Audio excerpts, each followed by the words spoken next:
ओ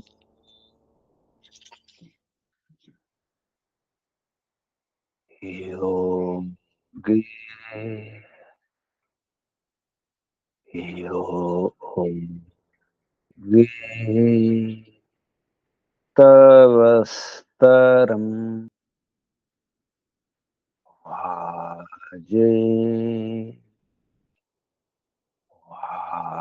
वाजे हवामहे सखा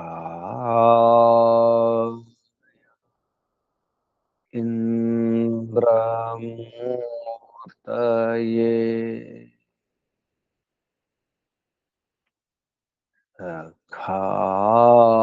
सखाय इंद्रमूर्तये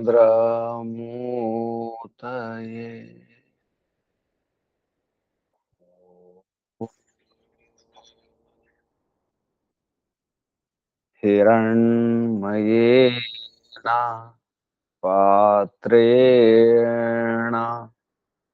सत्यस्य पिहितं मुखं यो सा वादित्ये पुरुषः सो सावहम् ॐ खं ब्रह्म ॐ खं ब्रह्म ॐ आयुरनिलममृतमथेदम् भस्मान्तं शरीरम् ॐ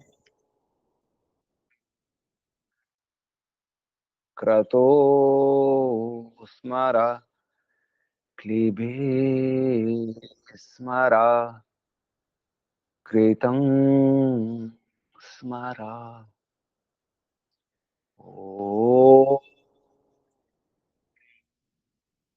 क्रतो स्मर क्लीबे स्मर कृतं स्मर ॐ ईशावास्यमिदं सर्वं यत्किञ्च जगत्या जगत्तेन त्यक्तेन भुञ्जीथा मा गृधक्कस्य स्विद्धनं तेन त्यक्तेन भुञ्जीथा मा गृधक्कस्य स्विद्धनं मा गृधक्कस्य स्विद्धनम् ओम ओम शांति शांति शांति ओम ओम परमपिता परमात्मा ओम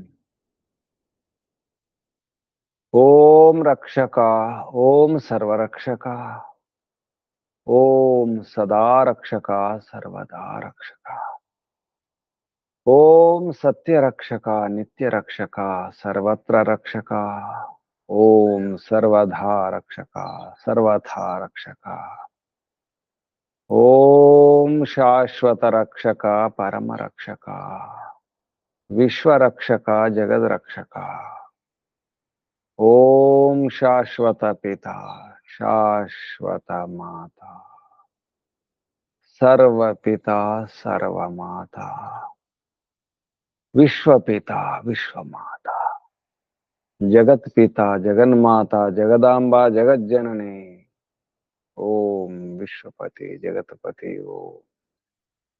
ఓం శాశ్వత భ్రాత దాత విధాత శాశ్వత బంధు శాశ్వత మిత్ర శాశ్వత సఖ ఓం శాశ్వత గురు శాశ్వత ఆచార్య శాశ్వత స్వామి శాశ్వత రాజా రాజాధిరాజ స్వరాట్ విరాట్ బ్రహ్మరాట్ సర్వరాట్ విశ్వరాట్ ఓం శాశ్వత న్యాయాధీశ సదాధార సర్వదాధార విశ్వాధార జగదాధార ఈశ్వర పరమేశ్వర సర్వేశ్వర ఈశా పరేశ సర్వేశ సర్వాంతర్యామిన్ సర్వభూతాంతరాత్మ సర్వవ్యాపక సర్వశక్తిమాన్ నిరాకార న్యాయకారి దయాలు అజర అమర అభయ అనుపమ నిత్య పవిత్ర సృష్టికర్త ధర్త హర్త పాలనకర్త ప్రళయకర్త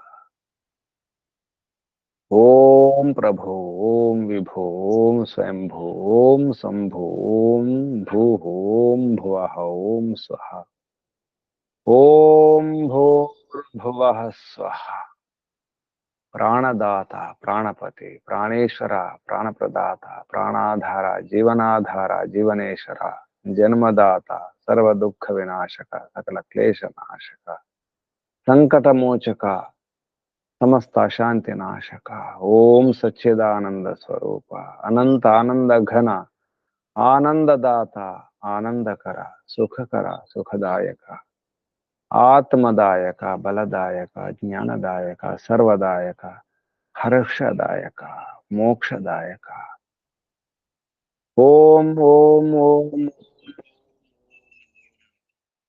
ఓంకు వందనాలు. ఋషులకు మహర్షులకు మునులకు యోగులకు గురువులకు ఆచార్యులకు అధ్యాపకులకు పెద్దలకు మాతాపితలకు శ్రేయోభిలాషులకు మిత్రులకు జడచేతనాది చరాచర జగత్తుకు స్థావర జంగమాలకు వందనాలు. సర్వేభ్యో నమో నమః.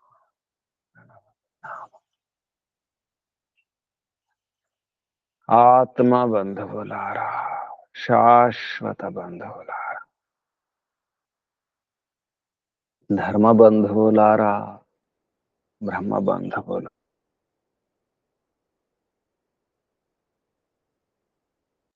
అత్యంత దుఃఖ నివృత్తి అభిలాషులారా, పూర్ణ పురుషార్థులారా, మోక్షాకాంక్షులారా, ముముక్షువులారా, సుమ్నార్థులారా, విశ్వాత్మ బ్రహ్మాత్మ ఆకాశాత్మ సర్వాత్మ దర్శనాభిలాషులారా, సాధకులారా, ఈశ్వరారాధకులారా, పరమేశ్వర ఉపాసకులారా,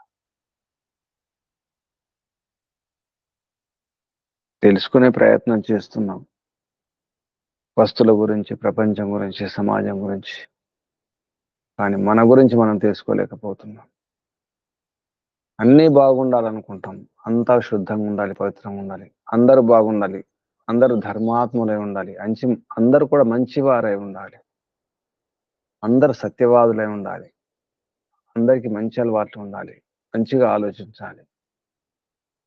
కానీ నేను ఎలా ఉంటున్నాను?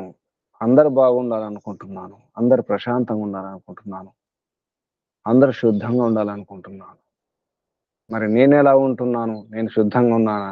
నా అలవాట్లు ఎలా ఉన్నాయి?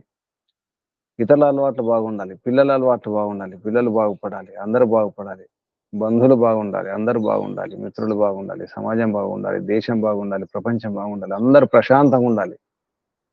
ప్రపంచంలో అశాంతి ఉంది, ప్రపంచ శాంతి కోసం ప్రయత్నం చేస్తున్నాడు మానవుడు. విశ్వశాంతి అంటున్నాడు. దేశంలో శాంతి ఉండాలి, సమాజంలో శాంతి ఉండాలి. మరి నాలో శాంతి ఉందా? నా మనస్సులో శాంతి ఉందా? నేను ప్రశాంతంగా ఉన్నానా? నా అలవాట్లు బాగున్నాయా? నా నిర్ణయాలు, నా మనస్సు బాగుందా? నా భావాలు బాగున్నాయా? నేను ఎలా ఉన్నాను తెలుసుకోలేకపోతున్నాను. తెలుసుకున్న కొంతవరకు తెలుసుకుంటున్నాను. ఒక వస్తువు గురించైనా, ఒక పదార్థం గురించైనా, సమాజం గురించి అయినా, దేశం గురించి అయినా, ప్రపంచం, ఈ గ్రహాల నక్షత్రాల గురించి అయినా, చివరికి ఒక చెట్టు గురించి అయినా, ఒక పక్షి గురించి అయినా కొంతవరకే తెలుసుకుంటున్నాడు. పూర్తిగా తెలుసుకోలేకపోతున్నాడు. కొంచెం కొంచెం తెలుసుకొని తెలిసిపోయింది అనుకుంటున్నాడు. ఒక చెట్టు ఒక ఆకు గురించి తెలుసుకొని, దాని వేరు గురించి తెలుసుకొని, ఒక చిన్న వేరు గురించి తెలుసుకొని తెలిసిపోయింది అనుకుంటున్నాడు. ఇంకా తల్లి వేరు దొరకలేదు, కారణం లభించలేదు, కొమ్మలు రెమ్మలు చూస్తున్నాడు, సరిపోయింది అనుకుంటున్నాడు. మానవుడు తన గురించి తను తెలుసుకోలేకపోతున్నాడు. తన శరీరం గురించి, తన అంగాల గురించి, అవయవాల గురించి, తన వేల గురించి, తన కీళ్ళ గురించి, తన గోళ్ల గురించి కూడా తెలుసుకోలేకపోతున్నాడు. ఇంతవరకు మానవుడు తన శరీరంలో ఉన్నటువంటి వేళ్లకున్న గోళ్ళ గురించి, ఆ గోటులు ఏముంది, ఆ గోటున పదార్థాలు ఏమిటి, మూల పదార్థాలు ఏమిటి, ఎలా పెరుగుతుంది, తన వెంట్రుక గురించి కూడా తెలుసుకోలేకపోతున్నాడు. తెలిసిపోయింది అనుకుంటున్నాడు. బయట మాత్రం తెలుసుకున్నాను అనుకుంటున్నాడు. ఇంకా తెలుసుకోవాలనుకుంటున్నాడు. తన గురించి, తన శరీరం గురించి తెలియదు. తన అంగాల గురించి, అవయవాల గురించి తెలియదు. చెవుల గురించి, చేతుల గురించి, కాళ్ళ గురించి, కీళ్ళ గురించి, తన గుండె గురించి, మూత్రపిండాల గురించి, నరాల గురించి, రక్తం గురించి కూడా తెలియదు. తన గురించి తనకి తెలియదు. ఆది కాలం నుంచి ప్రయత్నం చేస్తూ ఉన్నాడు తెలుసుకోవడానికి, అన్వేషిస్తూ ఉన్నాడు, తెలుసుకోలేకపోతున్నాడు. స్థూల విషయాలే, కనిపించే పదార్థాల గురించి, చుట్టూ ఉండే పదార్థాలు ఎన్నో ఏళ్ళ నుంచి ఉంటున్నాయి, వాటి గురించి తెలియదు. తన గురించి తనకి తెలియదు, కానీ అందరి గురించి తెలుసుకోవాలనుకుంటాడు. అన్నింటి గురించి తెలుసుకోవాలనుకుంటున్నాడు. ఆయన తెలుసుకోలేకపోతున్నాడు. కారణం, అసలైన మార్గంలో, నిజమైన మార్గంలో ప్రయత్నం చేయడం లేదు. నేను బాగానే ఉన్నాను అనుకుంటున్నాం. సరైన మార్గంలోనే ఉన్నాం, సరైన దిశలోనే ఉన్నాం, మంచి మార్గంలో ఉన్నాం, మంచి ధర్మంలో ఉన్నాం, వైదిక ధర్మంలో ఉన్నాం. ఇక ఉన్నాం కాబట్టి తెలిసిపోయింది అనుకుంటున్నాం. తెలిసింది ఎంత? అసలు ఎలా తెలుసుకుంటున్నాం? ముక్కలు ముక్కలుగా తెలుసుకుంటున్నాం, కొంచెం కొంచెం తెలుసుకుంటున్నాం. ఒకవైపు తెలుసుకుంటున్నాం, ఆ వైపు కూడా పూర్తిగా తెలియడం లేదు, కొంతవరకే సరిగ్గా తెలుసుకుంటున్నామా? అటువంటిది ఆత్మ గురించి తెలిసింది ఎంత? పరమాత్మ గురించి అర్థమైంది ఎంత? పరమాత్మ గురించి కూడా కొంచెమే తెలుసు. పరమాత్మ గురించి తెలుసుకోవాలని అనుకుంటే, పరమాత్మ గురించి తెలుసుకునే ముందు తన గురించి తెలుసుకోవడం అవసరం. తన గురించి తెలుసుకునే ముందు తన శరీరం గురించి తెలుసుకోవాలి. ముందు తన శరీరం, ఎందుకంటే తన వాహనం, ధర్మ సాధనం శరీరం. మన వాహనం గురించి అవగాహన లేదు. ఆ వాహనంలో ఎలా వెళ్తాం, ఎలా ప్రయాణం చేస్తాం, ఎలా చేరుకుంటాం, వాహనాన్ని సరిగా ఉంచుకోవడం రాదు మనకు. అన్నీ ఉన్నాయి, ఈ వాహనములు వేయడానికి, ఈ వాహనాన్ని రక్షించుకోవడానికి అన్నీ ఉన్నాయి. ఈ శరీరాన్ని కాపాడుకోవడానికి అన్నీ ఉన్నాయి. పరమిత పరమాత్మ అన్ని ఏర్పాటు చేయడం జరిగింది. అన్ని రకాల మూలికలు ఉన్నాయి, ఆహార పదార్థాలు ఉన్నాయి, గాలి ఉంది, నీరుంది, అన్నం ఉంది, అన్నీ ఉన్నాయి. ఎంత వాడుకోవాలి, ఎలా వాడుకోవాలి, ఏ సమయంలో ఏం తీసుకోవాలి, ఎంత నీరు త్రాగాలి, ఎంత నిద్రపోవాలి, ఇప్పుడు ఏది కలపాలి, ఏది కలిపి తీసుకోవాలి, ఏది కలపకుండా ఉండాలి, విరుద్ధ ఆహారం ఏమిటి, సరైన ఆహారం ఏమిటి, అనుకూలమైన ఆహారం ఏమిటి, ఏ ఋతువులో ఏమిటి, ఈ శరీరం ఎందుకు శిథిలమైపోతుంది, చెడిపోతుంది, రోగాల బారిన పడుతుంది, మనసు ఎందుకు బాగలేదు, మనసులో అశాంతి ఉంది, మనసు మన మన మాట ఎందుకు వినడం లేదు, ఇంద్రియాలు మన మాట ఎందుకు వినవు, ఇంద్రియాల నుండి, మనసు నుండి ఈ సమస్యలు ఏమిటి? ఇంద్రియాల అధికారం ఎక్కువ ఉంది, మనసు అధికారం ఎక్కువ ఉంది. మనం ఓడిపోతున్నాం. ఎందుకు ఓడిపోతున్నాం? నా స్వరూపం ఏమిటో నాకు తెలియదు కాబట్టి, ఆత్మ స్వరూపం అర్థం కాలేదు కాబట్టి, నేను ఆత్మను, నేను చేతనము, నేను శక్తి, నేను చైతన్య శక్తిని, నేను జ్ఞాన స్వరూపాన్ని, సత్ చిత్తును నేను అనేది అర్థం కాలేదు. అందుకే మనసు చెప్పినట్టు వింటున్నాం, మనసు ఏది కోరుతుంది ఇస్తున్నాం. ఇంద్రియాలు చెప్పినట్టు, నోటికి రుచి కావాలి, ఆరోగ్యాన్ని ఇచ్చే, ప్రాణాన్ని ఇచ్చే, ప్రాణశక్తిని పెంచే అన్నం కాదు, అన్నం అంటేనే ప్రాణశక్తిని ఇవ్వాలి, ప్రాణ బలాన్ని ఇవ్వాలి, ఆరోగ్యాన్ని ఇవ్వాలి, పుష్టిని ఇవ్వాలి. అటువంటిది అన్నం. ఈ శరీరంలో, ఈ దేవాలయంలో, ఈ మందిరంలో, ఈ దేహం అనే ఈ మందిరంలో, ఈ శరీరంలో ఏమిస్తున్నాం? మందిరానికి వెళ్తే పూజ చేస్తాం. ఆ మందిరంలో ఏం వేస్తున్నాం?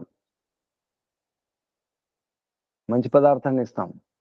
మంచి పదార్థాలనే సమర్పణ చేసుకుంటాం ఆ విగ్రహానికైనా, ఆ మూర్తికైనా. మరి అసలైన మూర్తి, నిజమైన మూర్తి ఈ దేహం. ఈ దేహంలో, ఈ గుడిలో, ఈ మందిరంలో ఏం వేస్తున్నాం? ఏం తింటున్నాం? మందిరంలో సార పోస్తున్నామా? మాంసం ముక్కలు వేస్తున్నామా?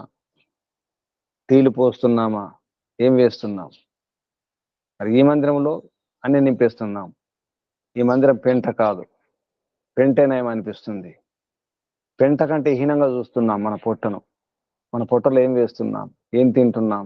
ఎంత చెత్త తింటున్నాం? రోగాలు ఎందుకు వస్తున్నాయి? ఇంత కూడా అవగాహన లేదు మనకు. ఈ శరీరం గురించి అర్థమైన తర్వాత శరీరానికి ఏది అవసరమో, ఎంత అవసరమో, ఎప్పుడు ఏది అవసరమో శరీరం కోరుతుంది, తెలుపుతుంది, సూచన చేస్తుంది. అది గమనించడం లేదు. ఆయన వేసేస్తున్నాం. నాలుక రుచి కొరకు, కంటి రూపం కొరకు, చెవి శబ్దం కొరకు, చర్మం స్పర్శ కొరకు, ముక్కు వాసన కొరకు అందులో కొట్టుకుపోతున్నాం. విషయ వాసనల్లో, విషయ వాసనలు ఇంద్రియ అర్థాలు, ఇంద్రియాలకు సంబంధించినటువంటి పదార్థాల గురించి పడిపోతున్నాం, కొట్టుకుపోతున్నాం. మన మాట మన మనస్సే వినదు, కానీ అందరినీ అదుపులో ఉంచాలని చూస్తాం. పిల్లలని అదుపులో ఉంచాలని చూస్తాం. మనమే మన అదుపులో లేము. పిల్లలను, వారిని, వీరిని, లేదా సమాజాన్ని, దేశాన్ని అదుపులో ఉంచాలని చూస్తాం. అధికారం కావాలనుకుంటాం. మన మనస్సు పైన మనకు అధికారమే లేదు, ఇంద్రియాల పైన అధికారమే లేదు. అందుకే మన గురించి మనకు తెలుసుకునే అవకాశం, అవసరం కూడా ఉంది. ప్రయత్నం చేయాలి. తన శరీరం గురించి, తన మనసు గురించి, ఇంద్రియాల గురించి, అవసరాల గురించి. అంతేకాదు, తర్వాత అసలు మనం ఏమనుకుంటున్నాం, ఏం ఆలోచిస్తున్నాం, ఏది కావాలనుకుంటున్నాం, ఏది కోరుకుంటున్నాం, ఒక ఆత్మగా, ఒక చైతన్యవంతమైనటువంటి ఆత్మగా నేనేం కోరుకుంటున్నాను? నేను జడం అనుకుంటున్నానా? ఆత్మను చేతనం అనుకుంటున్నానా? మనసునే చేతనం అనుకుంటున్నానా? స్పష్టత ఉండాలి. అది లేకుండానే ప్రయత్నం చేస్తున్నాం. అలాగే బయట కూడా, ప్రపంచం గురించి కూడా మనకు సరిగా అవగాహన లేదు. సూర్యుడు ఏమిటో, చంద్రుడు ఏమిటో. ఈ శరీరం కనుక అర్థమైతే బయట జగమంతా తెలుస్తుంది, విశ్వమంతా అర్థమవుతుంది. అందుకే పిండం అన్నారు. పిండం తెలిస్తే బ్రహ్మాండం అర్థమవుతుంది. యథా పిండే తథా బ్రహ్మాండే. ఈ సూక్ష్మం కూడా తెలుస్తుంది. పరమాణు అర్థమవుతుంది, ప్రపంచం అర్థమవుతుంది, పరమాత్మ కూడా అర్థమవుతుంది. ముందు ఈ పిండంలోనే ప్రయత్నం చేయాలి. ఈ పిండంలో ఉన్నట్టుగానే పరమాత్మ కూడా బయట అంతా కూడా పరంపిత పరమాత్మ యొక్క శరీరమే. అది కూడా పురమే, బ్రహ్మపురం. అది బ్రహ్మపురి, విశ్వమంతా బ్రహ్మపురి. ఇది కూడా పురమే, ఈ దేహం కూడా పురమే. ఈ పురమును అర్థం చేసుకుంటే ఆ బ్రహ్మపురం అర్థమవుతుంది. పరంపిత పరమాత్మ యొక్క శరీరం విశ్వమంతా, దిలోకం, అది మూర్ధ శిరస్సు అన్నారు. సూర్యుడు, చంద్రుడు కళ్ళు అన్నారు. అలా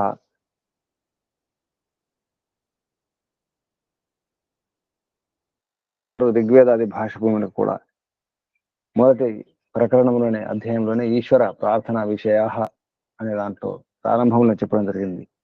యో భూతంచ భైవం చ సర్వం యచ్ఛాధితిష్టతి యస్య చ కేవలం తస్మై జ్యేష్ఠాయ బ్రహ్మణే నమః. యస్య భూమి ప్రమాంతరిక్షముతోదరం దివం యశ్చక్రే మూర్ధానం తస్మై జ్యేష్ఠాయ బ్రహ్మణే నమః. యస్య సూర్యశ్చక్షుశ్చంద్రమాశ్చ పునర్నవః అగ్నిం యశ్చక్రే ఆస్యం తస్మై జ్యేష్ఠాయ బ్రహ్మణే నమః. యస్య వాతః ప్రాణాపానౌ చ చక్షురంగిరసో అభవన్ దిశో యశ్చక్రే ప్రజ్ఞానేస్తస్మై జ్యేష్ఠాయ బ్రహ్మణే నమః. అలాగే భగవద్గీతలో కానీ ఇతర శాస్త్రాల్లో పురాణాల్లో కూడా ఇతర ఉపనిషత్తుల్లో కూడా ఇదంతా కూడా విరాట్ స్వరూపం. ఆ విరాట్ పురుషుని యొక్క విశ్వ శరీరం ఇది. విశ్వమంతా శరీరమే. మహాశరీరం, మహాకాయుడు, పరంపిత పరమాత్మ మహాకాయుడు. విశ్వమంతా పరంపిత పరమాత్మ యొక్క కాయం, దేహం. ఆ విషయాన్ని చాందోగ్య ఉపనిషత్తులో పంచమ ప్రపాఠకంలో అశుపతి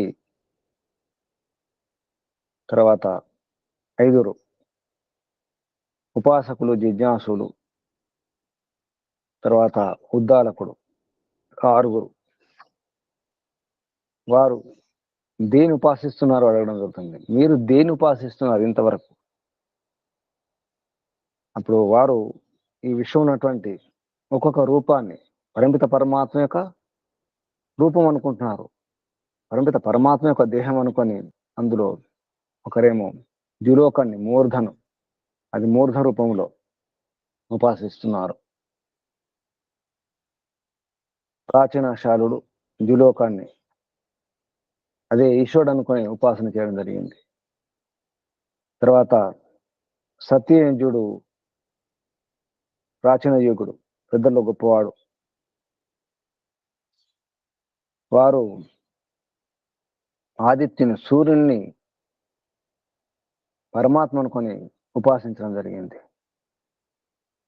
తర్వాత 3వవాడు ఇంద్రద్యుమ్నుడు, పరమాత్మ వాయువే పరమాత్మ అనుకొని వాయువును ఉపాసించడం జరిగింది. ఇది చాందోగ్య ఉపనిషత్తు పంచమ ప్రపాఠకంలో 12, 13, 14, 15 ఖండంలో శర్కరాక్షుని యొక్క వంశం వాడు జనుణ్ణి అశుపతి రాజు అడగడం జరుగుతుంది. నీవు దేన్ని ఆత్మ అనుకుని ఉపాసన చేస్తున్నావు అని ప్రశ్నించినప్పుడు జనుడు అంటాడు, నేను ఆకాశాన్ని ఆత్మగా అనుకొని దాని ఉపాసన చేస్తున్నాను రాజా అంటాడు. నువ్వు చేస్తున్న ఉపాసన వైశ్వనర ఆత్మ యొక్క ఒక రూపం మాత్రమే, కానీ నువ్వు పూర్ణ రూపాన్ని ఉపాసన చేయడం లేదు. అనేక రూపాలలో ఇదొక రూపం, ఇది బహుళ రూపం, అంటే అనంత రూపం, పరంపిత పరమాత్మ యొక్క రూపం. ఆకాశం అంటే విశాలంగా ఉంటుంది, విశాల రూపాన్ని ఉపాసన చేస్తున్నావు, కానీ అది పూర్ణ రూపం కాదు, అది కొంచెమే. ఈ కారణంగా పరంపిత పరమాత్మ యొక్క ఉపాసన మీరు ఏ రకంగా చేసినా లాభమే. కాబట్టి ఆకాశం అనుకొని ఉపాసన చేస్తున్నారు.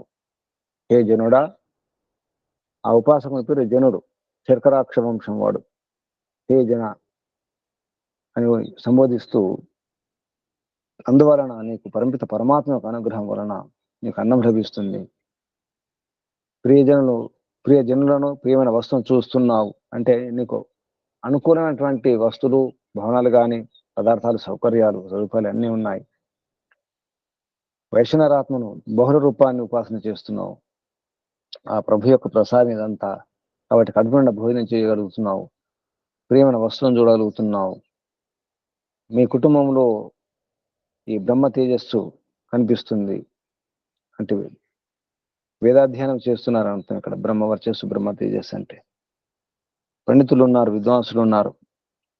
అనంత ఆకాశాన్ని వైశ్వనరాత్మ యొక్క ఒక రూపాన్ని మీరు ఉపాసన చేస్తున్నారు, అన్వేషణ చేస్తున్నారు. అది విశ్వనరుని యొక్క విరాట్ పురుషుని యొక్క ఆ విశ్వ దేహం అవుతుందో, విశ్వమే దేహం, అందులో ఇది మధ్యభాగాన్ని అంటే మొండెన్ని, మెడ నుంచి కటి భాగం వరకు మొండెమును మధ్య భాగాన్ని మీరు ఉపాసన చేస్తున్నారు. వైష్ణవరాత్మ యొక్క అది మొండెం భాగము, దాన్ని మీరు అన్వేషిస్తున్నారు, మధ్య భాగాన్ని. ఒకవేళ అదే అంతే అనుకుని గనక నా వద్దకు రాకుండా ఉంటే నీ మొండెం ఉండేది కాదు.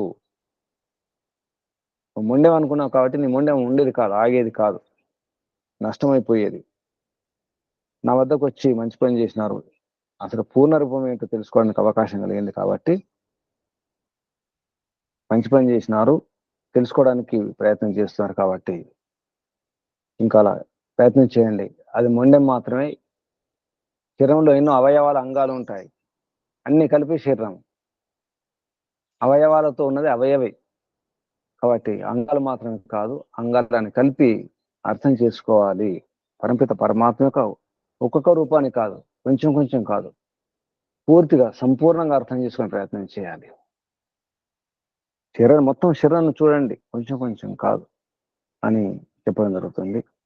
అశ్వపతి మహారాజు జీనుడికి ఈ రకంగా చెప్పడం జరుగుతుంది. తర్వాత 16వ ఖండంలో అశ్వ వంశం వాడు బూడిలుడు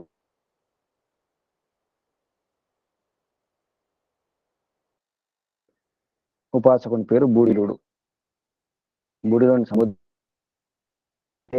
వైయాగ్ర సంబోధించడం జరిగింది.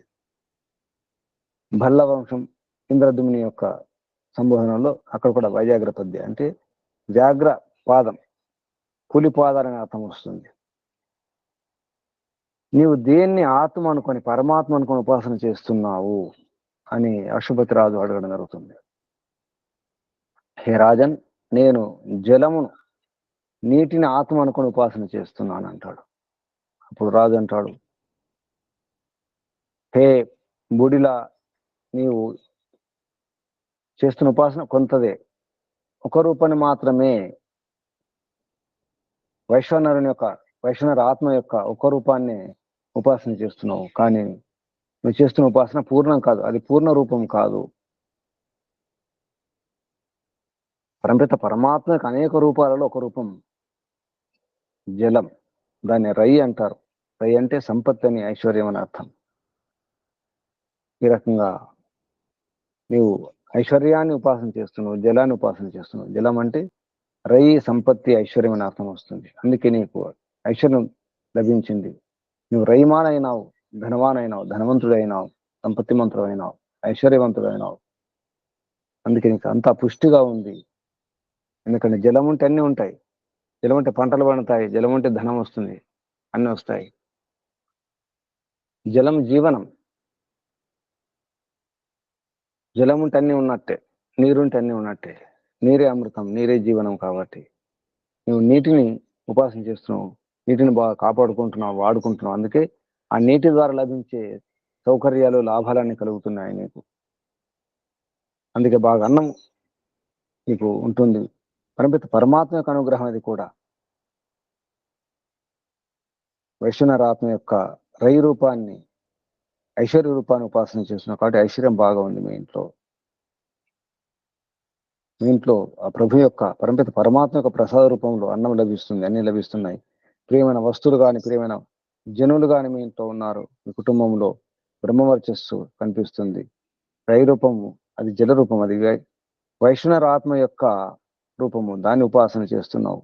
అది పరమపిత పరమాత్మ యొక్క ఈ విశ్వం అంతా శరీరం అనుకుంటే అది బస్తి అంటే మూత్రాశయం అని అర్థం. మూత్రాశయంలో మూత్రం కూడా జల రూపమే. కాబట్టి అటువంటి శరీరంలో మూత్రం ఉండేది, జలం ఉండేది మూత్రాశయంలో. ఆ రూపాన్నే నీవు ఉపాసన చేస్తున్నావు. ఒకవేళ నా వద్దకు రాకుండా ఉంటే, నీవు ఇక్కడ రాకుండా ఉంటే నీ వస్తు ప్రదేశం, నీ మూత్రాశయ ప్రదేశం అంతా వ్యర్థమైపోయేది అని అక్షుపతి బుడినతో అనడం జరుగుతుంది. దీని అర్థం ఏంటి? అందరూ ఉపాసన చేస్తున్నారు, కానీ వారికి ఏది అవసరమో దాని కొరకు ఉపాసన చేస్తున్నారు. సంతానం అనుకుంటే సంతానం గురించి ఆలోచిస్తారు, విద్య అనుకుంటే విద్య గురించి ఆలోచిస్తారు, ధనం అనుకుంటే ధనం గురించి ఆలోచిస్తారు, ఆరోగ్యం కావాలనుకుంటే ఆరోగ్యం గురించి ఆలోచిస్తారు. ఎవరికి ఏది అవసరమో దాని గురించి ఆలోచిస్తారు. ఎవరైనా దాని గురించి అన్వేషిస్తారు. ఏది అవసరం ఉంటే దాని గురించి చూస్తారు. ఎవరైనా, పిల్లలైనా పెద్దలైనా, ఎవరైనా, చివరికి మందబుద్ధి అయినా, ఏది అవసరమో దాని గురించి ప్రయత్నం చేయడం జరుగుతుంది. కాబట్టి మీరు దేని గురించి ప్రయత్నం చేసినారో అదే పొందినారు. కానీ అసలైనటువంటి పరమపిత పరమాత్మను పొందలేకపోయినారు. పరమపిత పరమాత్మ యొక్క ఆనందం ఏతుందో, అసలు స్వరూపం అది సచ్చిదానంద స్వరూపం, అనంత ఆనంద స్వరూపం, పరమపిత పరమాత్మ యొక్క స్వరూపం. ఏ రూపం లేనివాడు, కానీ తన సొంత స్వభావం, సొంత గుణం, స్వరూపం, స్వరూపం, సొంత రూపం అంటే తనకు తాను చెప్పుకునేటువంటి విషయాలు. నేను ఇది, నేను ఆత్మను, నేను చైతన్యము, నేను ఆనందం అని చెప్పి పరమిత పరమాత్మ చెప్పుకున్నాడు. ఓం ఖం బ్రహ్మ, నేను ఓం ను ఖం ఆకాశంలాగా బ్రహ్మ గొప్పవని అని చెప్పి చెప్పుకోవడం జరిగింది. పరమిత పరమాత్మ ఏదైతే చెప్పుకున్నాడో అదే తన రూపం. స్వయంగా ప్రకటించుకున్న రూపమే స్వరూపం. మనం మన గురించి చెప్పుకున్నప్పుడు అది మన స్వరూపం అవుతుంది. మనం ఏం చెప్పుకుంటున్నాం? అదే మన స్వరూపం. ఆత్మను, నేను ఆత్మను, చైతన్యం అని అర్థమైందా? నాకు సత్తా ఉంది, నాకు ఉనికి ఉంది, అస్తిత్వం ఉందని తెలిసిందా? నాకు ఒక గుర్తింపు ఉందని తెలిసిందా? అది మనకు మనం తెలుసుకొని, మనకు మనమే అర్థం చేసుకొని చెప్పేదే స్వరూపం. పరిమిత పరమాత్మ అలా చెప్పుకోవడం జరిగింది. నేను సచ్చిదానంద స్వరూపుణ్ణి, అనంత ఆనందాన్ని అని చెప్పుకోవడం జరిగింది. స్వర్యస్య చ కేవలం, కేవలం ఆనంద రూపమే, ఆనందమే నేను అని చెప్పుకోవడం జరిగింది. కాబట్టి పరిమిత పరమాత్మ యొక్క స్వరూపం అది కాదు. ఈ కాళ్ళు చేతులు కాదు, ఈ మూర్ధ, ఈ తల కాదు, ఈ కళ్ళు కావు, ఈ మొండెం కాదు, చెవులు కాదు, ఏది కాదు. అంతా కలిపి పరిమిత పరమాత్మ శరీరం. శరీరం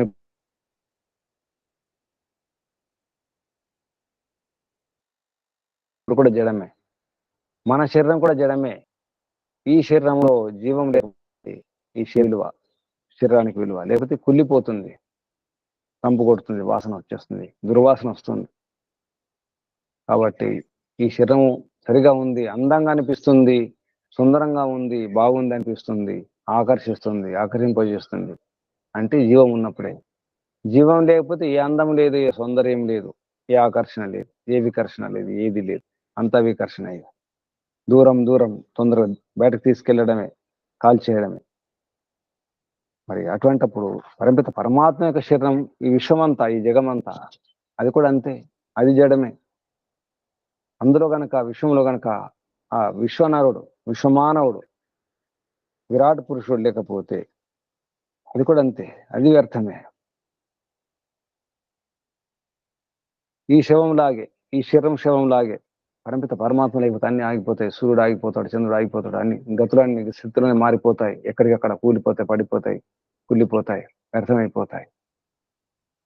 నీరు ప్రవహించకుండా ఆగిపోతే, ఒక మడుగులో ఉండిపోతే నీటిలో పురులు వస్తాయి, దుర్గంధం వచ్చేస్తుంది, నీళ్లు కుళ్ళిపోతాయి, వ్యర్థమైపోతాయి. అలా ఈ ప్రపంచంలో ఉన్నటువంటి గ్రహాలు, నక్షత్రాలు తిరగకుండా ఉంటే, భ్రమణాలు పరిభ్రమణాలు గనక చేయకుండా ఉంటే, ఆగిపోతే ఏమైపోతుంది? పడిపోతాయి. బొంగరం తిరగకుండా ఉంటే పడిపోతుంది. బొంగరం తిరుగుతూ ఉంటేనే అది నిలబడుతుంది. అలాగే గ్రహాలు కూడా అంతే. గ్రహాలను తిప్పుతున్నది ఎవరు? పరిమిత పరమాత్మ. పరిమిత పరమాత్మే వాటికి జీవము, జవము, శక్తినిచ్చేది పరిమిత పరమాత్మే. అదే ఆత్మ. శరీరంలో ఆత్మలాగా విశ్వంలో ఆత్మ, విశ్వ ఆత్మ, వైశ్వనరాత్మ, విరాటాత్మ, మహాత్మ, బ్రహ్మాత్మ, పరిమిత పరమాత్మనే. ఆ విషయాన్ని స్పష్టంగా తెలుసుకోండి అని అశుపతి చెప్పడం జరిగింది. అదే పొరపాటు ఇప్పుడు కూడా చేస్తున్నాడు మానవుడు. ఇప్పుడు కూడా రకరకాలుగా పంచుకొని, ద్వేషాలు పెంచుకొని దూరం అవుతూ, నా దేవుడే గొప్ప, నా దేవుడే గొప్ప, నీ దేవుడు తక్కువ, నా దేవుడు గొప్ప, ఇతర దేవులను కించపరుస్తున్నారు. నిజానికి దేవుడు ఒక్కడే. నీ దేవుడు వేరు, నా దేవుడు వేరు, రాముడు, కృష్ణుడు, అల్లా, జీసస్, అది ఇది రకరకాల రూపాలతో, రకరకాల మార్గాల్లో, సంప్రదాయాల్లో భగవంతుని విడగొట్టుకుని, చెడగొట్టుకుని చెడిపోతున్నాడు. మనం కూడా అదే అందులో ఉన్నాం. ఇవన్నీ కాకుండా మళ్ళీ పోచమ్మలని, ఎల్లమ్మలని, మైసమ్మలని, ఆ అమ్మ ఏం అనుకుంటూ, దుర్గమ్మలు అనుకుంటూ, మేకలను, కూరను బలిస్తూ, తన రుచి కొరకు, తన నాలుక రుచి కొరకు వాటిని చంపేస్తూ, మధ్య మాంసాలు సేవిస్తూ, భగవంతుని పిల్లలు, భగవంతుని సంతానం, బిడ్డలం మనం, పరిమిత పరమాత్మ బిడ్డలం. ఏ తల్లిదండ్రులు కూడా తన బిడ్డలు చనిపోవాలి అని, లేదా తన పిల్లల్ని కోసుకుని ఎవరు తినరు. ఏ ప్రాణి చంపని ఎవరు చెప్పరు. తన పిల్లల్ని చంపి తినాలని ఎవరు చూడరు. అలా చూస్తే ఏ క్రూర జంతువు, ఏ పాము అటువంటి అవుతారు. కాబట్టి అర్థం చేసుకోవాల్సింది ఏంటంటే భగవంతుడు బలి కోరడు, బలి ఇస్తాడు. నిజానికి దాని అర్థం ఏంటి? బలి అంటే అన్నం, అన్న భాగాలను పంచడమే బలి. అన్నాలను భాగాలకు చేసి పంచడాన్నే బలి అంటారు. బలి వైశ్వదేవ యజ్ఞం ఉంది, బలి యజ్ఞం, భూత యజ్ఞం, అన్ని ప్రాణులకు పెట్టడం. బలి ఇవ్వడం కాదు, చంపడం కాదు. కాబట్టి ఇదంతా అర్థం చేసుకోవాలంటే పరమిత పరమాత్మ యొక్క స్వరూపం ఏమిటి, ఆత్మ యొక్క స్వరూపం ఏమిటి, ప్రపంచం యొక్క స్వరూపం ఏమిటి అర్థం కావాలి. ఆ విషయం నేను చెప్పడం జరుగుతుంది ఇక్కడ. తర్వాత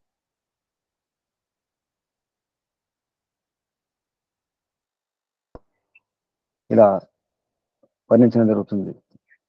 దాని తర్వాత ఇంకెన్నో విషయాలు ఇక్కడ చెప్పడం జరిగింది. పరమిత పరమాత్మ యొక్క విషయాలు, అసలు స్వరూపం, అసలు ఉపాసన ఎలా ఉండాలనే విషయంలో. గుడిన తర్వాత అరుణ వంశంలో ఆరుని ఉద్దాలకుడు శ్వేతకేతు తండ్రి అని చెప్పుకున్నాం ఇంతకుముందు. ఈ 5గురిని వెంట పెట్టుకొని తీసుకురావడం జరిగింది. ఉద్దాలకుడు కూడా ఒక గొప్ప విద్వాంసుడే, ఉపాసకుడే, జిజ్ఞాసుడే. వారు కూడా ఈ వైష్ణవ అగ్ని గురించి, ఈ విశ్వనరుని గురించి, విరాట్ పురుషుని గురించి అన్వేషిస్తున్నటువంటి ఒక గొప్ప అన్వేషకుడు, ఉపాసకుడు, జిజ్ఞాసు. ఉద్దాలకును ఉద్దేశించి సంబోధిస్తూ, హే గౌతమ ఉద్దాలక, నీవు దేని ఆత్మ అనుకుని ఉపాసిస్తున్నావు అని అశుపతి అడిగినప్పుడు, నేను పృథివిని ఆత్మ అనుకుని ఉపాసిస్తున్నాను, ఈ భూమిని ఆత్మ అనుకున్నాను, పరమాత్మ అనుకున్నాను, ఈ భూమి పరమాత్మ, భూతల్లి, భూమాత అని ఉద్దాలకుడు అంటాడు. అప్పుడు నీవు వైశ్వనరుని యొక్క ఒక రూపాన్ని ఉపాసన చేస్తున్నావు, పూర్ణ రూపాన్ని కాదు. ఈ భూమి అనేది ఆధారం, ప్రతిష్ట అన్నారు దీన్ని. ప్రతిష్ట, బాగా తిష్ట వేసి ఉండడానికి ఆధారం ఈ భూమి, అందరికీ ఆధారం. ఈ భూమి పైన ఉన్న వారందరూ కూడా, ఈ ప్రాణులకు, వృక్షాలకు, పర్వతాలకు అందరు కూడా ఆధారం భూమి. కాబట్టి దీన్ని ప్రతిష్ట అన్నారు. అందరినీ కాపాడుతుంది, భరిస్తుంది, సహిస్తుంది భూమి. ఈ భూమిని ఉపాసన చేస్తున్నావు, కొంతవరకు ఉపాసన. అందుకే మీ ఇంట్లో ఆ ప్రతిష్ట ఉంది. వైష్ణవ ఆత్మ యొక్క ప్రతిష్ట రూపాన్ని, అంటే స్థిరంగా ఉంటుంది. స్థిరంగా ఉండడానికి ఒక వస్తువు, ఒక జడ వస్తువుని అక్కడ ఉంచేస్తే అక్కడ అలాగే ఉండిపోతుంది. ఒక ఇల్లుని ఇక్కడ నిర్మాణం చేసుకున్నాం, భవనం నిర్మాణం చేసుకున్నాం అంటే అక్కడే ఉంటుంది, అది జరగదు. ఆ ప్రాంతం నుంచి, ఆ చోటు నుంచి ఆ ఇల్లు, ఆ భవనం జరిగిపోదు. ఒక రాయి కూడా జరిగిపోదు, జడ వస్తువులు జరగవు. అలా తిష్ట వేసి ఉంటాయి, స్థిరమై ఉంటాయి. అందుకే దీన్ని ప్రతిష్ట, ఇది ప్రతిష్ట రూపం ఈ భూమి. అందుకే పరమిత పరమాత్మ యొక్క అనుగ్రహంతో ప్రసాదంగా, ప్రభు ప్రసాదంగా అన్నం లభిస్తుంది, నీకు ప్రియదర్శనం అవుతుంది, మీ ఇంట్లో బ్రహ్మవర్చస్సు కనిపిస్తుంది. ఈ పృథ్వీ ప్రతిష్ట రూపము, వైశ్వనరాత్మ యొక్క ఏతే రూపాన్ని మీరు అన్వేషిస్తున్నారో, ప్రయత్నం చేస్తున్నారు, అది పరమిత పరమాత్మ యొక్క శరీరంలో పాదాలు లాంటిదే. పాదాల పూజ చేస్తున్నారు, పాద పూజ. భూమి పూజ అంటే పాద పూజ. విశ్వనరుని యొక్క, విరాట పురుషుని యొక్క, పరమిత పరమాత్మ యొక్క శరీరంలో పాదాలు, పాద రూపంలో భూమి. ఈ భూమి అనేది పాదాలు మాత్రమే. ఎస్య భూమి ప్రమాంతరిక్షముతోదరం, ఈ భూమి పాదాలు. కాబట్టి పాద రూపాన్ని మీరు ఉపాసన చేస్తున్నారు, అందుకే మీరు స్థిరంగా ఉన్నారు. ఉద్దాలకుడు కొంతవరకు స్థిరంగా ఉంటాడు, ఎందుకంటే భూమి స్థిరం కాబట్టి.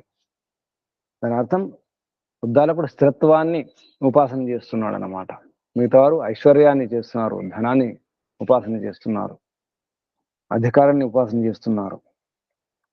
అదే లభించింది. ఎవరు దేనికోసం అన్వేషిస్తారో, ప్రయత్నం చేస్తారో, పురుషార్థం చేస్తారో అదే లభిస్తుంది. ఎంతో కొంత లభిస్తుంది, తప్పకుండా లభిస్తుంది. ఆ విషయాన్ని ఇక్కడ చెప్పడం జరుగుతుంది. ఈ విధంగా పరమిత పరమాత్మ యొక్క రూపాన్ని ఎవరెవరు ఎలా ఉపాసన చేస్తున్నారో తెలుసుకున్న తర్వాత అప్పుడు అశుపతి ఆ కేకయ రాజ్యం యొక్క రాజు, కైకేయ రాజు, అశుపతి రాజు కేకే రా కేకే రాజ్యం సంబంధం కాబట్టి కైకే అన్నాడు. అప్పుడు ఈ ఉపాసకులు 5 ఉద్దాలకుడు 6 సంబోధిస్తూ అంటారు, మీరందరూ కూడా ఈ వైష్ణవ ఆత్మ యొక్క భిన్న భిన్న రూపాలను అర్థం చేసుకునే ప్రయత్నం చేసినారు. దాన్ని బట్టి మీకు ఉపలబ్ధులు, దాన్ని బట్టి మీకు ఆ ఫలం లభించింది. విడివిడిగా దేన్ని ఉపాసించినా అదే లభించింది. అందుకే మీ ఇంట్లో అన్ని ఉన్నాయి, తృప్తిగా ఉన్నాయి, ఆహారం ఉంది, అన్ని ఉన్నాయి, హాయిగా జీవనాన్ని వ్యతీతం చేస్తున్నారు, జీవితం గడుపుతున్నారు హాయిగా. ఎందుకంటే అన్ని ఉన్నాయి. అందుకే ముందుగా చెప్పడం జరిగింది మహాశాలురు అని. మహాశాలురు అంటే అన్ని ఉన్నవాడు, భవనం ఉన్నవాడు, భవనములు అన్ని ఉన్నవాడు అని అర్థం, ధనవంతుడు అని అర్థం. అంతేకాకుండా మహాశ్రోత్రియ మహాశాల అని చెప్పినారు. వీళ్ళందరూ కూడా బాగా ఉన్నవారు, బాగా తెలిసిన వారే, అధ్యయనం చేసిన వారే మహాశ్రోత్రియులు. గొప్ప గొప్ప యజ్ఞయాగాలు చేసిన వారు, వేదాధ్యయనం చేసిన వారు అని అర్థం మహాశ్రోత్రియులు. కాబట్టి మీరు పుష్కలం అన్ని ఉన్నాయి కాబట్టి ఇక తెలిసిపోయింది అనుకున్నారు, ఇక ఏ ప్రయత్నం చేయడం లేదు, పురుషార్థం చేయడం లేదు, కానీ అసలు విషయం మీకు అర్థం కాలేదు అని చెప్పడం జరిగింది. అన్ని తింటున్నారు, ఇక సరిపోయింది, సాధించిన జీవితం ఇక సాధించవలసింది ఏమి లేదని చెప్పేసి మీరు స్థిరపడిపోయినారు. కాదు, తెలుసుకోవాల్సింది చాలా ఉంది. ఆత్మ యొక్క ఒక్కొక్క ప్రదేశాన్ని మాత్రం చూసినారు, ఒక్కొక్క అంశాన్ని మాత్రం తెలుసుకునే ప్రయత్నం చేసినారు. అదే అనుకున్నారు, అది కాదు. ఒక ప్రదేశం తెలుసుకుంటే కాదు, అంతా ఉంది, ఇంకా విశాలం ఉంది. సర్వత్ర విద్యమానమైనటువంటి ఆ సర్వవ్యాపకుని అర్థం చేసుకునే ప్రయత్నం చేయండి. అంత మాత్రం సరిపోదు. అన్ని లోకాలలో, అన్ని భూతాలలో, అన్ని జీవాత్మలో ఉన్నటువంటి పరమపిత పరమాత్మను అర్థం చేసుకోండి.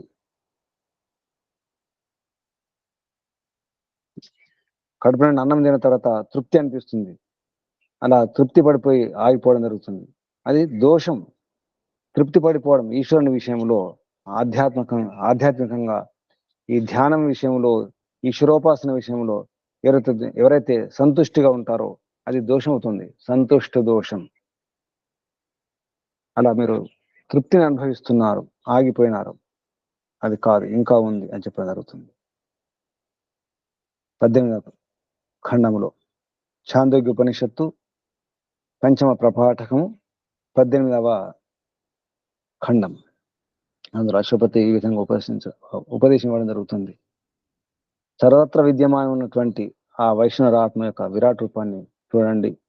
ఆ విరాట్ పురుషుడు, విరాట్ నరుడు, విశ్వనరుడు, విశ్వమానవుడు. మనం ఆంగ్లంలో చెప్పుకుంటే కాస్మిక్ మాన్ అన్నారు. ఆ విశ్వనరుణ్ణి, అసలు నరుణ్ణి చూడండి. విశ్వమంతా వ్యాపించినటువంటి ఆ నరుడు వైశ్వనరుణ్ణి చూడండి.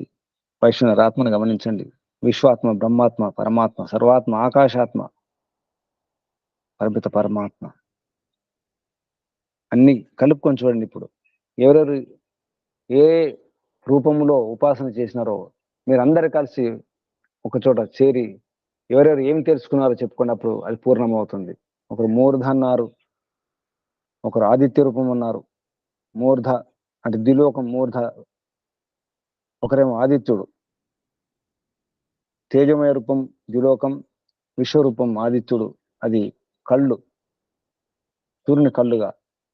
కొందరు పృథక్వర్త్మ అంటే వివిధ దిశలో వీచే లేదా ప్రయాణం చేసే వాయువు, అది ప్రాణం రూపంలో. అనంత ఆకాశ రూపంలో, అది మొండెం. కొందరు ఐశ్వర్య రూపంలో జలం, అది వస్తి అంటే మూత్రాశయ రూపంలో. కొందరు పృథివిని కాళ్ళ రూపంలో, అది ఒక రకంగా చెప్పండి యజ్ఞవేది కూడా అనుకోవచ్చు. ఈ విశ్వమంతా ఒక విశ్వయజ్ఞం అనుకుంటే ఈ భూమి యజ్ఞవేది, విశ్వం యొక్క ఆ హవనకుండం అనుకోవాలి. హవనకుండం లేకుండా యజ్ఞం చేయాలి కాబట్టి విశ్వయజ్ఞం, సమిష్టి యజ్ఞం అన్నమాట. అలా యజ్ఞవేది ఒక రకంగా ఛాతి రూపం భూమి. యజ్ఞం యొక్క కుశలు, రోమాలు. యజ్ఞంలో కుశ గడ్డి ఉంటుంది, దాన్ని ఆవుతి ఇవ్వడం వాడుకోవడం జరుగుతుంది, అవి రోమాల రూపంలో. గార్హపత్యాగ్ని హృదయ రూపంలో, అన్వాహార్య పాచనాగ్నిని మనస్సు అనుకొని, ఆహ్వనీయాగ్నిని ముఖం అనుకొని యజ్ఞం చేయడం జరుగుతుంది. ఇది అశ్వపతి యొక్క ఉపదేశం. ఆ జిజ్ఞాసులకు ఈ రకంగా అశుపతి ఉపదేశించడం జరుగుతుంది. విశ్వనరుని యొక్క విరాట్ రూపం, ఆ విరాట్ నరుడు పరిమిత పరమాత్మ యొక్క అసలు విషయాన్ని అర్థం చేసుకునే ప్రయత్నం చేయాలి. పిండములో బ్రహ్మాండంలో ఉన్నటువంటి విషయాన్ని రెండు జోడించి చెప్పడం జరుగుతుంది.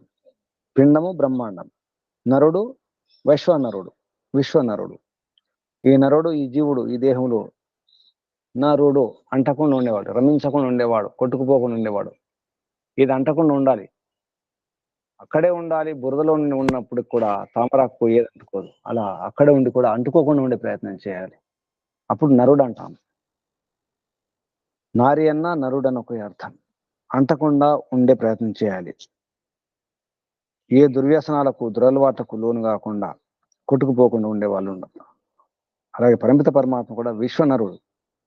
పరిమిత పరమాత్మ దేని అంటుకోడు, అనాసక్తి, ఏ ఆసక్తి లేనివాడు, దీన్ని అంటుకోకుండా ఉండేవాడు. ఆ విధంగా పరిమిత పరమాత్మ యొక్క స్వరూపాన్ని అర్థం చేసుకోండి.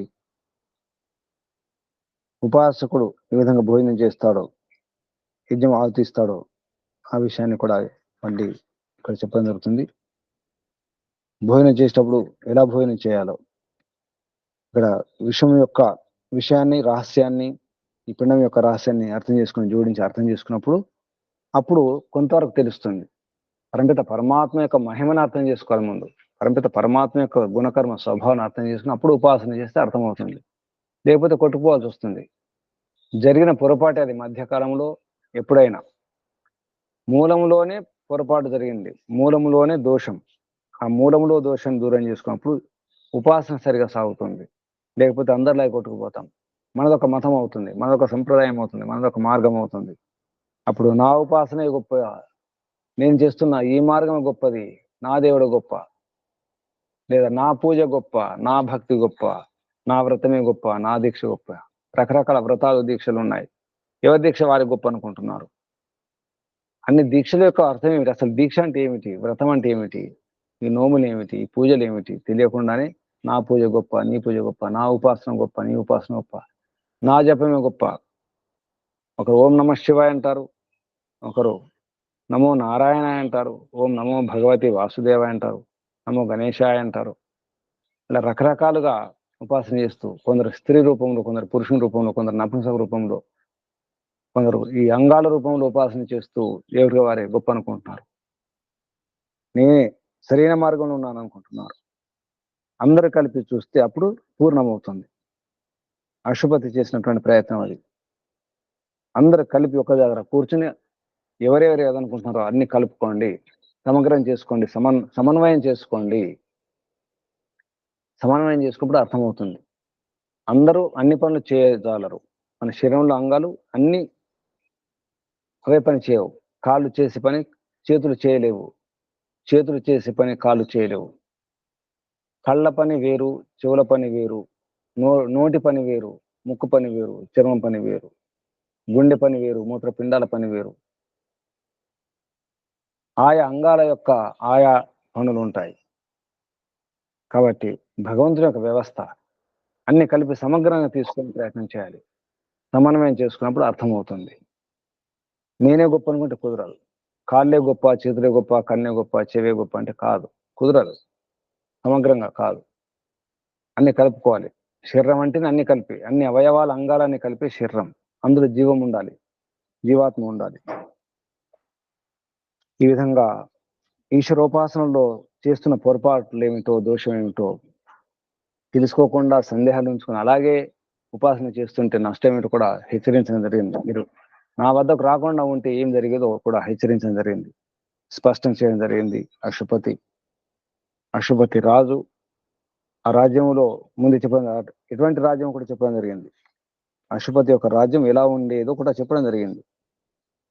నా రాజ్యములో నమేస్తేను జనపదే నా కదర్యో నా మద్యపో నానా అహితాగ్ని నా అవిద్వాన్ నా స్వైరిణీ కుత. ఇది అశుపతి రాజ్యం యొక్క, కేకయ రాజ్యంలో ఉన్నటువంటి పరిస్థితి. దొంగలు లేరు వారి జనపదములు, వారి రాజ్యంలో, అశుపతి రాజ్యంలో. కదర్యులు లేరు, పిసినారులు, పిరికి పందరు లేరు. మద్యపానం చేసేవారు లేరు. అగ్నిహోత్రం చేయకుండా ఉండేవారు లేరు. అవిద్వాంసులు లేరు. వ్యభిచారి లేడు. వ్యభిచారాన్ని ఎందుకు ఉంటుంది? కాబట్టి అది రాజ్యం. అలా ఉండాలి రాజ్యం. ఇది సాధ్యమా అనిపిస్తుంది. ఇలా ఉండడం సాధ్యమా? ఎంత ప్రయత్నం చేయాలి? రాజు ఎంత ఆదర్శంగా ఉండాలి, ఎంత తెలిసి ఉండాలి, ఆధ్యాత్మికంగా ఎంత ఎదిగి ఉండాలి. మరి మన ఇల్లే మన రాజ్యం అనుకుంటే మన ఇల్లు ఇలా ఉందా? మన ఇంట్లో ఇటువంటి వారు ఉన్నారా? మన ఇంట్లో ఈ పరిస్థితి ఉందా? అలా ఉంటున్నామా? మన ఇంట్లో దొంగలు లేకుండా ఉన్నారా? తాగుబోతులు లేకుండా ఉన్నారా? మాంసం తినకుండా, చెత్త అలవాట్లు లేకుండా ఉన్నవారు ఉన్నారా? మన ఇంట్లో ఈ స్థితి ఉందా? ఇది గమనించాలి. ఎందుకు లేరంటే మనం అలా లేం కాబట్టి. గట్టిగా చెప్పుకోవడం జరుగుతుంది. అశ్వపతి చెప్పుకున్నాడు, నా రాజ్యంలో, నా జనపదంలో దొంగలు లేరు, పిసినారి తనం చేసేవారు, పిసినారులు లేరు, పిసిని కొట్టులు లేరు, పిరికి పందలు లేరు, అందరు పురుషార్థులే. మద్యపానం చేసేవారు లేరు, కళ్ళు సార తాగేవారు లేరు మా ఇంట్లో అని చెప్పగలుగుతారా ఎవరైనా? మా ఇంట్లో హవన జరుగుతుంది అని చెప్పగలుగుతారా? ఉదయం సాయంత్రం. మా ఇంట్లో మూర్ఖులు లేరు, అవిద్వాంసులు లేరు అని చెప్పగలుగుతారా? మా ఇంట్లో వ్యభిచారి లేదని చెప్పగలుగుతారా? దురలవాట్లు లేవు మా ఇంట్లో అని చెప్పగలుగుతారా? ఎందుకు చెప్పట్లేదంటే యజమాని ఆ ఇంట్లో అటువంటి వారసత్వం ఉండాలి. అటువంటి ఎక్కడి నుంచి మొదలవుతాయి మంచి పరంపరలు? ఎప్పుడు ఒకప్పుడు మొదలు కావాల్సిందే. మన తాత నుంచో, ముత్తాత నుంచో, వారి తాత నుంచో మొదలు కావాల్సింది కదా. మనం కూడా ప్రారంభించవచ్చు కదా. మన పరంపరను, మన వారసత్వాన్ని మనం కూడా ప్రారంభించవచ్చు. మనమే నాంది కావచ్చు. మంచి అలవాట్లకు నాంది పలకవచ్చు, ప్రారంభించవచ్చు. ప్రయత్నం చేయండి. పరంపర లేకపోవచ్చు ఇంట్లో అందరు తాగుబోతులు ఉండవచ్చు, తినేవాళ్ళు, మద్యపానం చేసేవాళ్ళు, మద్య మాంసాలు, చేపలు, గుడ్లు తినేవాళ్ళు ఉండొచ్చు, చెడ్డ అలవాటు ఉండేవాళ్ళు ఉండొచ్చు. పరంపర ఉంటుంది. రోజు దొంగతనం చేయడమే. మనం వింటుంటాం స్టువర్ట్పురంలో ఆ ఊర్లో అందరు దొంగల పరంపర. అది ఆచారం. దొంగతనం చేయడం ఆచారం. కొందరు ఇళ్ళలో అటువంటి కూడా ఉంటాయి. ఒకప్పుడు ఉండేవారు పిండారీలో అని చెప్పేసి గుంపులుగా తండాలుగా వచ్చేవారు. ఊరు దోసుకొని పోయేవారు. వాళ్ళు వస్తానంటే భయపడేవారు. అని అప్పగించాల్సిందే, లేకపోతే చంపేస్తారు, కొడతారు. అలా భయం ఉండేది. పిండారీలు. అలా ఇప్పుడు కూడా చూస్తాం, బందిపోట్లు ఉంటారు, అప్పగించాల్సిందే. ఆ పరంపరలు ఉండకూడదు. ఈ దొంగలు, బందిపోట్లు ఇటువంటి పరంపరలు ఉండకూడదు. దొంగతనం చేసేవారు, మద్య మాంసాలు, కొన్ని అబద్ధాలు ఆడడం ఉంటుంది. అందరు అబద్ధాలు ఆడతారు. తల్లిదండ్రులు, పెద్దలు, పిల్లలు అందరూ అబద్ధాలు ఆడతారు. అటువంటి వరకు ఉంటారు. కొందరు ఇంట్లో వ్యభిచారమే ఉంటుంది. స్త్రీలు, పురుషులు వ్యభిచారం చేస్తుంటారు. అది పరంపర, ఆచారం అనుకుంటారు. అదే గొప్పది అనుకుంటారు. అదే పుణ్యం అనుకుంటారు. ఊళ్ళలో భోగం వాళ్ళు ఉంటారు, వేశ్యలు ఉంటారు, అలా ఉంచుతారు. అదొక ఆచారం. ఎన్నో ఆచారాలు, దురాచారాలు దూరం అయిపోతున్నాయి. మన ఇంట్లో కూడా దురాచారాలు ఉండవచ్చు, తాగుబోతులు ఉండవచ్చు, తినేవారు ఉండవచ్చు, అబద్ధాలు ఆడేవారు ఉండవచ్చు. కానీ మన నుంచి ప్రయత్నం, నా నుండే ప్రారంభం, నేనే ప్రారంభించాలని సంకల్పం చేసుకోండి. ఏదైనా మంచి అలవాటు, మంచి పరంపర, వారసత్వాన్ని నేనే ప్రారంభిస్తాను, నేనే ఆదర్శంగా నిలుస్తాను. మా ఇంట్లో నా నుండే మొదలు కావాలి. ఏ మంచి అలవాటైనా, మంచి మాట అయినా, మంచి మార్గమైనా నా నుండే. కాబట్టి నా నుండే నేను మారకుండా ఎవరు మారరు, ఏది మారదు. ప్రపంచం మారాలనుకుంటున్నాం, దేశం మారాలి, సమాజం మారాలి, అందరూ మారాలి, అందరూ బాగుండాలి, అందరూ ప్రశాంతంగా ఉండాలి, ఆరోగ్యంగా ఉండాలి, అంత ధర్మమే ఉండాలి, ధర్మం 4 కాళ్ళపైన ఉండాలి, సత్యం ఉండాలి, న్యాయం ఉండాలి అనుకుంటున్నాం. మరి మనం ఎక్కడున్నాం? నేను ఎక్కడున్నాను చూసుకోండి. ఎవరికారు చూసుకోండి. ఆత్మ నిరీక్షణ చేసుకోండి ఒకసారి. అప్పుడు తెలుస్తుంది. అర్థం కాకపోతే ఐదుగురు ఉద్దాలకుడు కలిసి అశుపతి వద్దకు వెళ్ళినట్టుగా సందేహ నివృత్తి కొరకు ప్రయత్నం చేయండి. గురువు గారు ఎక్కడ అక్కడికి వెళ్ళాలి నిజానికి, అప్పుడు అర్థమవుతుంది. ఆన్లైన్ ద్వారా దూరం దూరం ఉండి తెలుసుకుంటే ఏం అర్థం కాదు. అర్థమైన విషయం ఇది కాదు. వ్యవసాయం నేర్పించాలన్నా, వంట నేర్పించాలన్నా చూపించాల్సి వస్తుంది. ప్రయోగాత్మకంగా ఉండాలి, ఆచరణాత్మకంగా ఉన్నప్పుడే అర్థమవుతుంది. ఇది లోపలి విద్య, లోతు విద్య, గూఢమైన విద్య, రహస్య విద్య, బ్రహ్మ విద్య, యోగ విద్య. అటువంటిది మనం ఊరికే కాలక్షేపానికి అనుకుంటే కాదు. గమనించండి, కాలక్షేపం కొరకు కాదు ఇది. అటువంటి విషయం కానే కాదు. దీని విలువ తెలియట్లేదు మనకు. ఈ బ్రహ్మ విద్య, ఆత్మ పరమాత్మ విద్య కనుక అర్థమైతే మన ఇంట్లో ఏ సమస్యలు ఉండవు, ఏ రోగాలు రావు, ఏ అశాంతి ఉండదు, మనస్పర్ధలు ఉండవు, అభిప్రాయ భేదాలు ఉండవు. అందరు కలిసే ఉంటారు. దేనికి కొరత ఉండదు, దేనికి లోటు ఉండదు. ఇంకేం కావాలి? ఏం కోరుకుంటున్నాం మనం? అసలు ఎవరు మూర్ఖులు ఉండరు మన దేశంలో, మన ఇంట్లో. ఆ పరంపరలు ఉండే ఒకప్పుడు. ప్రయత్నం చేయండి. ముందు ఒళ్ళు, మనం బాగుపడాలి, మనం బాగుండాలి. మనకి చెడు అలవాట్లు ఉంటే దూరం చేసుకుని ప్రయత్నం చేయాలి. తర్వాత మార్పు కోసం ప్రయత్నం చేయాలి. ఇంట్లో మార్పు, మన ఒంట్లో మార్పు, తర్వాత ఇంట్లో మార్పు, సమాజంలో మార్పు, దేశంలో మార్పు, ప్రపంచంలో మార్పు. అప్పుడే ఏమైనా అవుతుంది. లేకపోతే ఏది అర్థం కాదు. ప్రయత్నం చేయండి, సంకల్పం చేసుకోండి. సమయం లేదు, ఎవరికి సమయం లేదు, దేనికి సమయం లేదు. మంచి పని చేయడానికి సమయం లేదు, కానీ అయినా సమయం వ్యర్థం చేసుకుంటూనే ఉన్నాము. అది మానుకోండి అని అష్టుపతి యొక్క ఉపదేశం ద్వారా మనం అర్థం చేసుకోవాలి. కొంచెం కొంచెం కాదు, ఆ అంశాలు ఒక్కొక్క రూపాన్ని పరిమిత పరమాత్మ అనుకొని ఉపాసన చేస్తే అంతవరకు లభిస్తుంది. మనం ఎంత ఉపాసన చేస్తే అంత. ఆ రకంగా చేసినా అప్పుడు కూడా వీరందరూ కూడా లాభాలు, ఫలం లభించింది. కానీ అసలు ఫలం, మోక్ష ఫలం, ఆనందమే ఆనందం, విష్ణునందం, నిత్య సత్యానందం, అపార అనంతానందం ఆనందం లభించాలంటే, బ్రహ్మానందం లభించాలంటే అసలు స్వరూపాన్ని, అసలు మార్గాన్ని అర్థం చేసుకుని సరైన పద్ధతిలో మనం ఉపాసన చేస్తే, అన్వేషిస్తే తప్పకుండా మన కష్టాలు, మన బాధలు, మన రోగాలు, సమస్యలు పోతాయి. ముందు అజ్ఞానం పోగొట్టుకునే ప్రయత్నం చేయాలి. చాలా అజ్ఞానం ఉంటుంది, ఎన్నో విషయాలు తెలియదు మనకు. తెలుసు అనుకుంటాం, తెలియకుండానే తెలుసు అనుకుంటాం. అమాయకంగా, అర్థం కానప్పుడు అమాయకంగానే అనుకుంటాం. అది అభిమానంగా మారుతుంది, అహంకారంగా మారుతుంది. ముందు అమాయకత్వమే, చివరికి అదే అహంకారంగా మారుతుంది.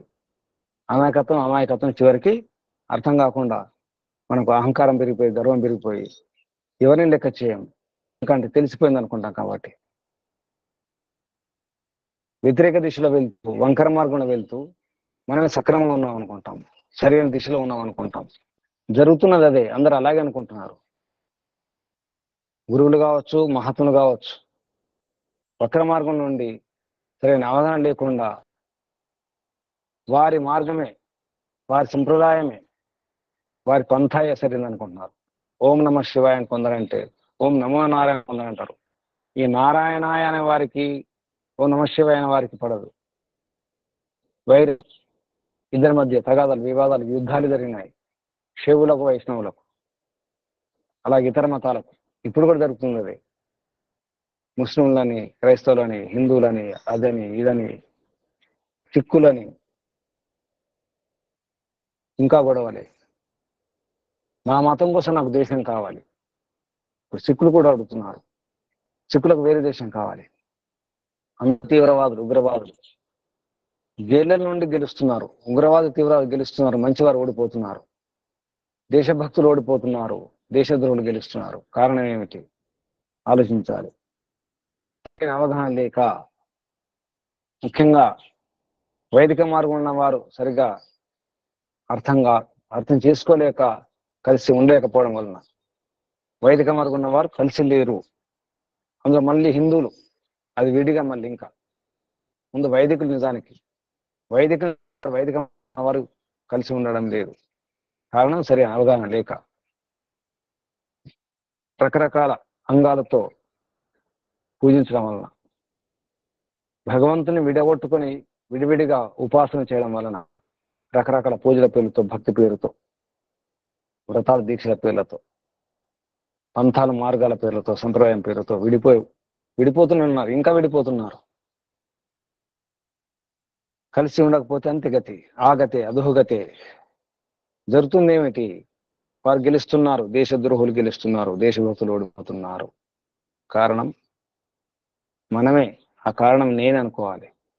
నేనే కారణం. అర్థం కాకుండా అర్థమైంది అనుకుంటున్నాను, అదే కారణం. తెలియకుండా తెలుసు అనుకుంటున్నాను, తెలిసింది సరిపోయిందనుకని తృప్తిగా ఉంటున్నాను, అదే కారణం. సమయం వ్యర్థం చేసుకుంటున్నాను, ఏ పురుషార్థం చేయకుండా. నేను బాగున్నాను కదా, మా ఇంట్లో అన్నీ ఉన్నాయి కదా, ఉదయం లేస్తున్నాను కదా, ఉపాసన చేస్తున్నాను కదా, హవనం చేసుకుంటున్నాను కదా, నేను బాగుంటున్నాను కదా అనుకుంటున్నాను. కానీ జరుగుతుంది ఏమిటి?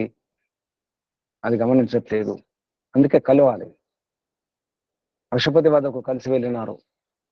ఒంటరి కాదు, ఒక గురువు గారిని వెంట పెట్టుకుని, అది కూడా ఉద్దాలకుని వెంట పెట్టుకుని వెళ్ళడం జరిగింది. అది వ్యవహారం. మనకు కూడా అర్థం కానప్పుడు ఎవరిని వెంట పెట్టుకుని వెళ్ళాలి. ఎందుకంటే ఒకసారి అడగడం రాదు, మనకు తెలియజేయడం రాదు, ప్రశ్న అడగడం రాదు, వెంట పెట్టుకోవాల్సి వస్తుంది, తెలిసిన వారిని దగ్గర ఉంచుకోవాల్సి వస్తుంది. ఈ వ్యవహారం కూడా నేర్చుకోవాలి. అడగడం కూడా రావాలి, ఆ భాష, ఆ వ్యవహారం రావాలి. రానప్పుడు ఎవరిని తీసుకెళ్ళాలి? తెలిసిన వారిని, పెద్దవారిని. ఆ వ్యవహారం చేసినారు 5 మహాశాలురు, పెద్ద పెద్ద భవనం ఉన్నవారు, ధనవంతులు, మహాశ్రోత్రులు, అప్పటికే యజ్ఞయాలు చేసిన వారు, వేదాధ్యయనం చేసిన వారు. అయినప్పుడు కూడా అర్థం కాలేదు. ఉద్దాలకుని వద్దకు వెళ్ళినారు. అందరు కలిసి అశుపతి రాజు వద్దకు వెళ్ళినారు. ఇది వ్యవహారం. గమనించండి, మనం ఎలా ఉంటున్నామని గమనించండి, చూసుకోండి. ఈ ఉదయం, ఈ ఈ వేళ, ఈ శుభవేళ, ఈ ప్రశాంతమైన ఈ ప్రాతకాలంలో కనుక మనం ప్రయత్నం చేస్తే మనం దినమంతా బాగుండవచ్చు. దినమంతా ప్రశాంతంగా ఉండాలి, అనుకున్న పనులన్నీ పూర్తి చేసుకోవాలి, మనసు బాగుండాలి, జీవితం బాగుండాలి అంటే ఉదయం పూట బాగుండే ప్రయత్నం చేసుకోవాలి. మనం మేలుకొనడమే, మన జాగరణ బాగుండాలి, శుభంగా ఉండాలి. ఈ అవకాశాన్ని వ్యక్తం చేసుకోకండి. పరంపిత పరమాత్మకి ఇవ్వండి. వృద్ధున లేవగానే విరాట్ రూపానికి ఇవ్వండి, విశ్వరూపానికి, వైశ్వనరునికి. వైశ్వనర ఆత్మ, విశ్వాత్మ, పరమాత్మ, సర్వాత్మ, బ్రహ్మాత్మ. పరంపిత పరమాత్మగా ప్రతిక్షణం, ఈ ఉదయం వేళ మాత్రమే కాదు, ప్రతిక్షణం కూడా, ప్రతిదినం కూడా, మధ్యాహ్నం కాదు, సాయంత్రమే కాదు, పడుకుంటప్పుడు, లేచేటప్పుడు, ప్రతిసారి కూడా సమయం దొరికితే చాలు భగవంతుడు గుర్తుకు రావాలి. ఈశ్వర ప్రణిధానం చేసుకుంటే చాలా లాభాలు. ప్రయత్నం చేసి చూడండి. ఈరోజు మాటి మాటికి భగవంతుని గుర్తు చేసుకోండి. విరాట్ రూపాన్ని చూడండి, ఆ విశాల రూపాన్ని ఓం ఖం బ్రహ్మ, ఓం ఖం బ్రహ్మ, ఓం ఖం బ్రహ్మ అనుకుంటూ జపం చేస్తూ, ఈ పరంపిత పరమాత్మ నీవు ఓము, అన్ని నామాల సారం ఓం. నీవే ఆకాశంలాగా విశాలం, అనంతం, నీవే బ్రహ్మ, అందరికంటే గొప్ప నీవే అనే భావనతో ఈశ్వరుని ఉపాసన చేస్తుండండి. చూసుకోండి ఎంత లాభం జరుగుతుందో, ఎంత ఆనందం లభిస్తుందో. ఇప్పుడే, ఈ క్షణమే మోక్షం, ఈ దినమే మోక్షం. అది ఈ జన్మలోనే, ఈ మానవ దేహంతోనే సాధ్యం, సంభవం. ఓం శం శుభం. పరంపిత పరమాత్మకు, ఋషులకు, మహర్షులకు, మునులకు, యోగులు అందరూ కూడా ధన్యవాదాలు అర్పిస్తూ, మహర్షి దయానంద సరస్వతి గారికి, వారి గురువు గారు గురువర్య విరజానంద సరస్వతి గారికి ధన్యవాదాలు, వందనాలు, ప్రణామాలు. బంధువులారా, మీ అందరు కూడా వందనాలు, ధన్యవాదాలు, అభినందనాలు. పరంపిత పరమాత్మ ఆశీర్వాదాలు. ఓం శం శుభం శం ఓం. 3 సార్లు ఓంకారం. శ్వాస నింపుకోండి. ఓ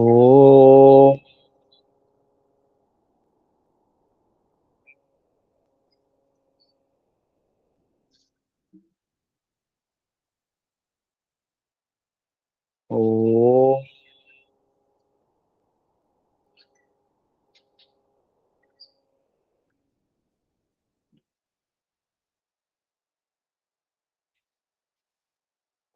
ఓం.